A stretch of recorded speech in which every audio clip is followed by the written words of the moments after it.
अस्सलाम वालेकुम, मैं शाहिद हुसैन हूँ। मैडम अबीरा आप मेरे साथ हैं। औरंगी टाउन में इस वक्त मौजूद हैं और औरंगी टाउन में मुतासरीन की जानिब से जो एक सवाल जवाब का सिलसिला था उसमें काफ़ी सवालों के जवाब भी दिए और बहुत सारे सवाल ऐसे हैं जो नालों का ऑपरेशन हो रहा है, तो उसके बाद फिर नए सवालों ने जन्म लिया है। तो अब 11 नुकात हैं, उसमें से बेशतर नुकात ऐसे हैं जिसमें ख़ासतौर पर नई चीज़ें हैं कि कमर्शल जो इमारतें थी, कमर्शल एक्टिविटीज़ के लिए जो जगह इस्तेमाल हो रही थी उनको रिहायशी की IDs लगाकर जो है उनको मस्मार किया जा रहा है। दूसरा, हुकूमत जो चेक्स दे रही है मुतासरीन को प्रॉपर एक तो मिल नहीं रहे, अगर किन्हीं कुछ लोगों को मिल रहे हैं तो ज़्यादातर लोगों के चेक बाउंस हो रहे हैं, हुकूमत के अकाउंट में पैसे नहीं हैं। वर्ल्ड बैंक ने जो पैसा बंद कर दिया था, क्या वो इशू तो नहीं है? अगर ये घर तोड़े गए हैं उसके बाद फिर अगर वर्ल्ड बैंक ने वो बंद कर दिए हैं पैसे सारे, तो उसका मतलब फिर आगे काम तो मुतासर नहीं होगा। दूसरा, UN ने आपकी ही ख़त पे एक दरख्वास्त पे नोटिस लिया, तो उस ख़त का क्या बना? उसके बाद फिर क्या हुकूमत ने कोई जवाब दिया उनको? अच्छा, पहले मैं आपका UN का सवाल का जवाब दे देती हूँ। देखिए, UN जितना अपना सॉफ्ट प्रेशर डाल सकती थी तो उन्होंने वो सॉफ्ट प्रेशर डाला है और हमने सारी इन्फॉर्मेशन उनको दी कि कितने घर मिसमार हुए हैं। और यहाँ तक कि जब कोर्ट की समाअत हो रही थी सुप्रीम कोर्ट की, तो वहाँ भी हम बाकायदा उनको अपडेट्स दे रहे थे कि हाई कोर्ट के स्टे के बाद सुप्रीम कोर्ट का इसके ऊपर क्या लाएअमल है। तो ये सब हुआ है। तो UN ने अपनी तरफ से गवर्नमेंट ऑफ सिंध के ऊपर ये प्रेशर ज़रूर डाला है और इस तरीके से डाला है कि उनको बाकायदा एक वार्निंग इशू की है कि आप अपने इविक्शंस को बंद करें और बेदखली करने के बजाय आप रिहेबिलिटेशन की तरफ जाएं। तो UN ने अपनी सॉफ्ट पावर का इख्तियार ज़रूर किया है। इसके आगे जो वर्ल्ड बैंक, देखिए वर्ल्ड बैंक ने अपने पैसे बदकिस्मती से रोके नहीं हैं। इनके 3 कंपोनेंट्स थे। पहला कंपोनेंट था नला की सफाई का, दूसरा और तीसरा कंपोनेंट था सॉलिड वेस्ट मैनेजमेंट के इंफ्रास्ट्रक्चर को बिल्ड करना और उसको मज़ीद और इम्प्रूव करना। तो कंपोनेंट 1 नला साफ़ करने के तो पैसे रेट्रोएक्टिव फंडिंग थी, यानी साफ़ करने के बाद गवर्नमेंट ऑफ सिंध का ये इख्तियार था कि वो इसके लिए पैसे की गुजारिश करें। तो वो क्योंकि इंक्रोचमेंट में आ गया और इन लोगों ने मिसमारियाँ करी जो कि माहौलियाती और वर्ल्ड बैंक के ख़ुद के माहौलियाती और मुआशरती असूलों के ख़िलाफ़ थी, तो उन्होंने हमें ये अपना ओपिनियन दे दिया कि हम वो पैसा कंपोनेंट वन अगर ये अप्लाई भी करते हैं तो हम इनको रेट्रोएक्टिवली या प्रोएक्टिवली नहीं देंगे। बाकी चली बात कि वो कंपोनेंट 1 का पैसा तो वो तो उनको मिला ही नहीं था, तो अगर उनको मिला ही नहीं था तो वो उस बेसिस पे कि अब वो रुक गया है तो हम चेक्स नहीं देंगे, तो वो कोई लॉजिक नहीं बनती। तो ये पैसा जो था ये पहले तो नाले से साफ़ का था, सफाई का था, रिहेबिलिटेशन का था भी नहीं। तो अगर रुका भी है तो चेक्स जो इनको देने थे तो वो जो हैं उनको बरकरार रहना चाहिए। चेक्स, हमारी पोजीशन ये है कि रिहेबिलिटेशन और मुतबादला जगह के अंदर ये चेक्स शामिल नहीं होते। इफ़ एट ऑल ये एक टेम्प्रेरी सहूलत है जो कि कुछ ना कुछ रेंट के लिए इमरजेंसी तौर पर हंगामी सूरत हाल में इस्तेमाल की जा सकती है। मुतासरीन के लिए ये एक ज़रूरत है। अब जो इस हमारी आज की डिस्कशन से वाज़े तौर पर सामने आई है, आपने भी बात ये बजा फरमाई कि कमर्शियल यूनिट्स को आइडिया नहीं दिए हैं, जिनको आइडिया दिए हैं उनको रेजिडेंशियल दिए हैं और कमर्शियल यूनिट्स की मिसमारी की जा रही है और उनको 90,000 का चेक नहीं दिया जा रहा। तो ये बात सामने आई है और कमर्शियल यूनिट्स को हमने भी ओवरलुक किया सर्वे के अंदर। दूसरी ये बात सामने आई है कि जो 90,000 का चेक जिन लोगों को मिला है, अक्सर औकात तो ये बाउंस हो गया है और लोगों को और इनने अपनी तरफ से क्लियर कर दिया है। तो क्या ये आगे चल के एक और बड़ा फ्रॉड हमारे सामने किसी और शक्ल में आने वाला है कि हमने चेक्स दे दिए, क्लियर भी हो गए, इन लोगों ने साइन भी कर दिए? क्योंकि देखें इसके ऊपर कोई मुआहदा तो हुआ नहीं है, ना टर्म्स एंड कंडीशंस। दूसरी बात ये सामने आई है कि 90,000 के पहले चेक इशू होने के बाद जो बाउंस हो रहे हैं, दूसरा चेक मिला नहीं है और दूसरे चेक का 6 महीने का पीरियड जो है वो अब होने को आया है। तो जो इन लोगों ने वादा किया था कि 2 साल के अंदर 3,60,000 रुपये देंगे, तो अगर ये पहले चेक पे ही बाउंस हो रहा है और दूसरे चेक की जब बात ही नहीं हो रही तो आया क्या या 3,60,000 मिलेंगे? तो ये बात हम अपनी रिहेबिलिटेशन की कॉन्फ्रेंस में ज़रूर रखेंगे और इसको बहुत स्ट्रॉन्गली पेश करेंगे कि हम जो रिहेबिलिटेशन की बात करने जा रहे हैं तो ये आर्जी तौर की जो आपने इमरजेंसी रिलीफ देनी थी, इसके अंदर अगर इतनी पेचीदगियाँ आ रही हैं, मुश्किलात आ रही हैं, तो फिर हम आपका यकीन कैसे कर लें कि आगे चल के आप मुतबादला जगह, प्लॉट और बाकी सारी चीज़ें भी फराहम करें। जो ऐलानात किए थे वो ऐलानात अभी तक कोई वफा नहीं हुई, यानी कि ना मुतबादिल जगह दी, नोटिस लिया, कोई बात नहीं हुई। दूसरा, नजरसानी की जो दरख्वास्त दायर की थी आप लोगों ने, उसकी समाअत नहीं हुई, मुकर्रर समाअत नहीं हुई। क्या एजेंसी फाइल करेंगे, क्योंकि अब तो ऑपरेशन ईद के बाद फिर शुरू हो गया? जी देखें, अर्जेंसी फ़ाइल करने में दो चीज़ें हैं। अभी 13 जुलाई को जो 30 दिन होते हैं रिव्यू पटिशन फ़ाइल करने के, तो उस 30 दिन के अंदर अंदर हमारा फ़ाइल तो हो गया है। लेकिन अगर हम कॉन्फ्रेंस से पहले हम लोग जब तक लोगों का, मुतासरीन का और एक्सपर्ट्स का बयानिया, उनका मौक़िफ़ सामने नहीं आता, अगर हम लोग इस प्रेशर को बिल्ड नहीं करेंगे, उस नॉलेज बेस के अंदर इजाफा नहीं करेंगे और हमारी समाअत अर्जेंट बेसिस पे हो गई और हमें वो नतीजा या हल नहीं मिला जो हम चाहते हैं, तो वो हमारे लिए एक बुरी चीज़ होगी। तो मेरा ये पर्सनल राय मेरी ये है, ज़ाती तौर पर मैं ये कहूँगी कि हम लोग बहुत फोर्सफुली और बहुत एक शऊरी अंदाज से अपना बयानिया सामने रखें, फ्रॉम मुतासरीन से लेके एकेडमिक्स से लेके सियासी कारकुन से लेके अर्बन प्लानर्स और वो एक्सपर्ट्स जो शहरी मसाइल को समझते हैं और ये कराची मास्टर प्लान को समझते हैं। तस्नीम सिद्दीकी साहब हो गए, आरिफ हसन साहब हो गए, नौशीन अनवर हो गई और तमाम औरंगी नाला और तो अगर हम लोग अर्जेंसी में जाते हैं और हमने ये काम पहले नहीं किया, तो अगर गलत फैसला आ गया तो फिर उसका ये भी होगा कि फिर सुप्रीम कोर्ट के रिव्यू पटिशन के बाद हमारे पास कोई हल नहीं बचा। जैसे नेस्ला टावर का था, वहाँ कैंप लगा के बैठे हुए थे और अब तक वो ऑपरेशन रुका हुआ है, हालांकि 7 दिन में तोड़ना था। उस वक्त फॉर्म 1 की इमारत तोड़ने का सुप्रीम कोर्ट का ऑर्डर नहीं था।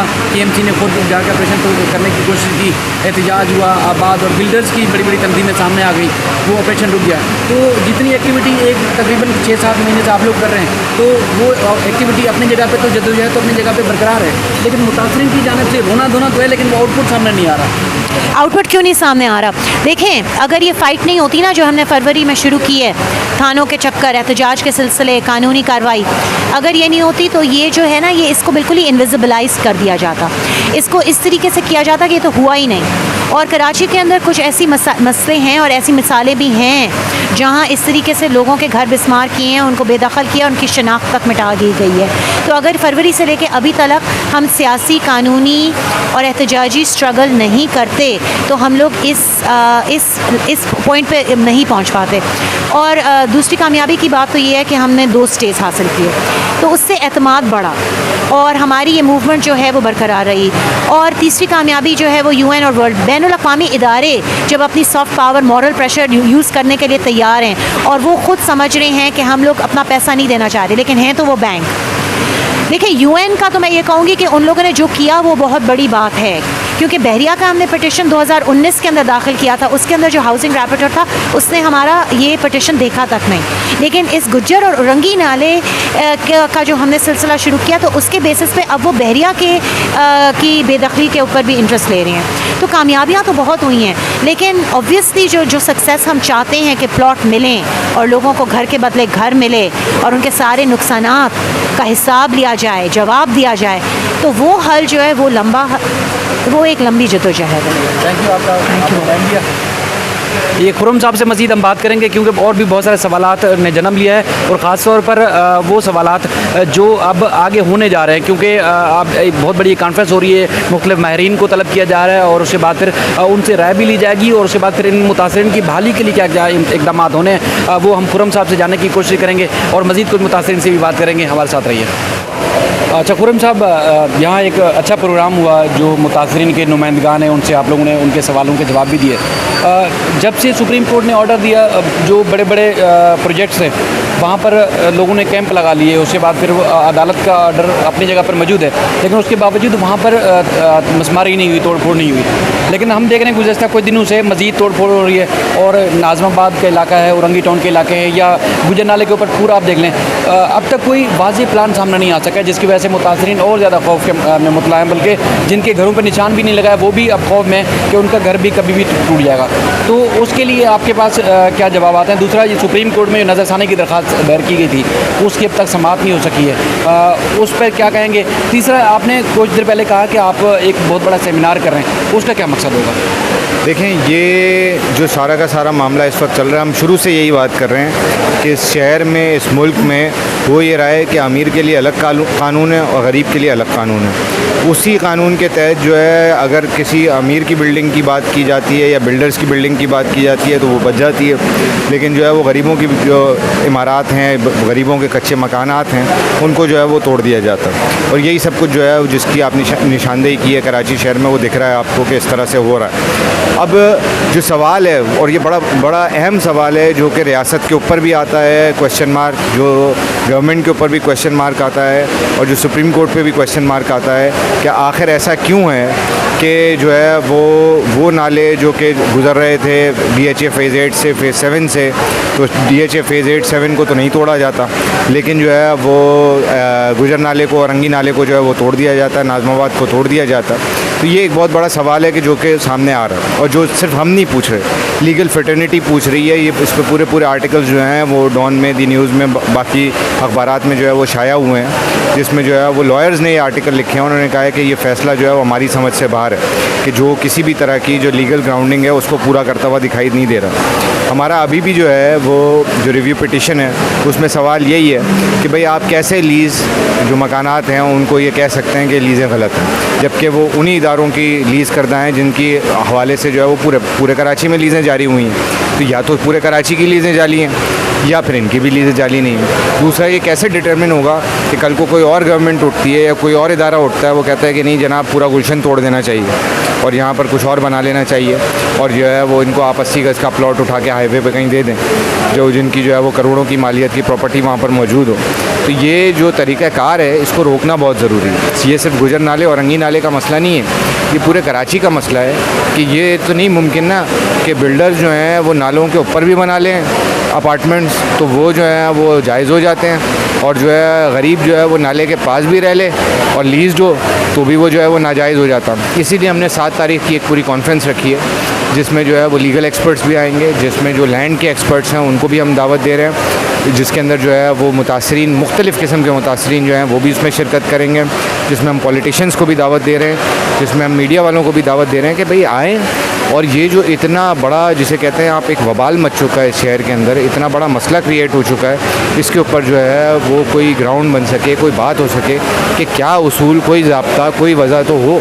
जब तक वो ज़ाब्ते, उसूल, वजह नहीं होंगे तो ये तो जो है वो एक अजाब में समझ लें कि पूरा कराची आ गया। अब किसी का मकान भी जो है वो महफूज नहीं है इस फैसले के बाद। तो इसलिए इस कॉन्फ्रेंस की जो है वो ज़रूरत बहुत ज़्यादा है। दूसरा ये कि एक और भी बहुत बड़ा मसला है कि जिस तरह से ज़मीनों को उठाकर बिल्डर्स के हवाले किया जा रहा है और एक मनमानी बनी हुई है, इसको भी रोकना बहुत ज़रूरी है। इसकी वजह से जो प्राइस है लैंड की और प्रॉपर्टी की वो इतनी ज़्यादा हो चुकी है कि एक आम, मतलब वर्किंग क्लास तो बहुत दूर की बात है, एक मिडिल क्लास शख्स जो है वो अब इस शहर के अंदर जो है वो घर बनाने का सोच भी नहीं सकता।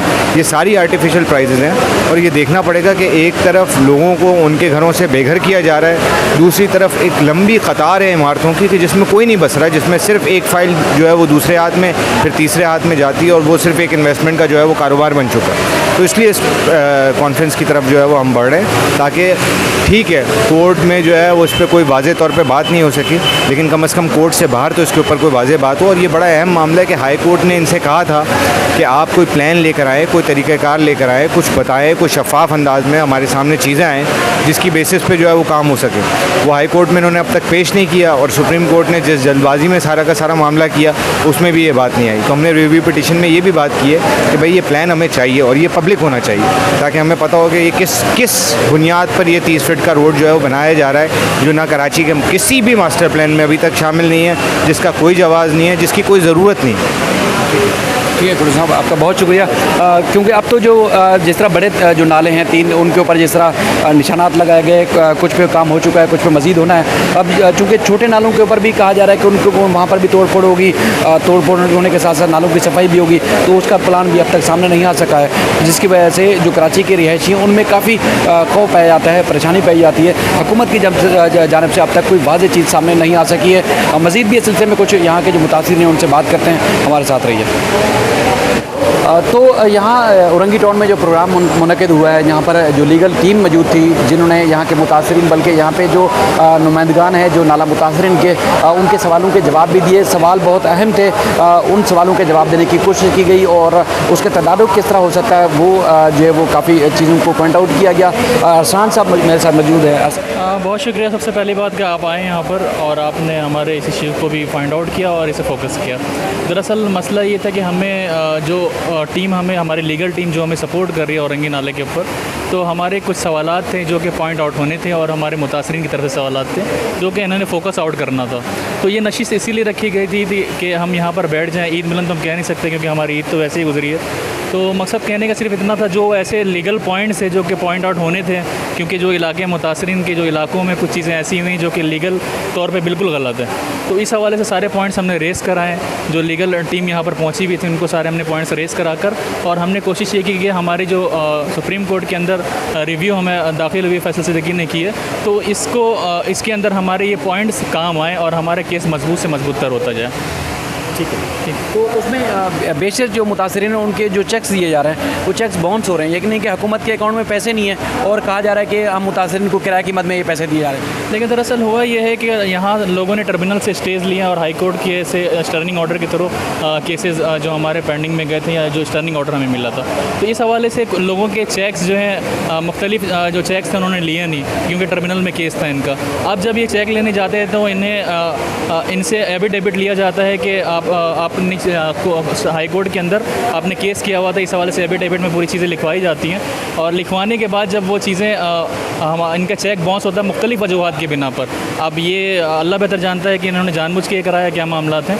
तो इस हवाले से हमने लीगल तौर पे हमने एक फ़ोरम हमने लीगल टीम से हमने मशवरा भी किया, तो मे भी पॉसिबल कि हम इसके ऊपर भी केस करने के हवाले से हम जाएंगे। तो इसके अंदर खदशात हमारे ये है कि इन्होंने पहले साइन ले लिया कि रिसीव हो चुके हैं चेक आपके पास, पर जब वो चेक रिटर्न हुए तो उस एफिडेविट के ऊपर ना ही रिटर्न का इन्होंने लिखा और ना ही कोई सबमिट किया। उन्होंने कहा कि वो तो हमने आगे सबमिट कर दिया है। मे भी पॉसिबल कि उन्होंने ये कहा हो कि अभी तक हमने इनको चेक दे दिया है और ये क्लियर भी हो चुके हैं। तो ये हमारे खदशात थे जो हमने लीगल एडवाइजरी कमेटी थी इनको सारे अपने खदशात से आगाह कर दिया हमने। आपका बहुत बहुत शुक्रिया अरसान भाई, क्योंकि बहुत सारे मुतासरीन बहुत सारे इलाकों के, चाहे औरंगी नाले के या गुजर नाले के, नाज़माबाद का इलाका हो, बेशुमार लोग जो है फ़ोन करते हैं मुतासरीन अपनी आवाज़ बुलंद करने के लिए मेरा प्लेटफॉर्म इस्तेमाल करना चाहते हैं। बिल्कुल मैं हाज़िर हूँ, लेकिन एक रोज़ में कई जगहों से फ़ोन आते हैं और बाज़ दफ़ा कुछ महदूद वसाइल भी होते हैं जिसकी वजह से मैं नहीं जा पाता। लेकिन मेरी कोशिश होती है कि जिस चीज़ की भी मैं आवाज़ अपने प्लेटफॉर्म के ज़रिए बुलंद कर सकूँ,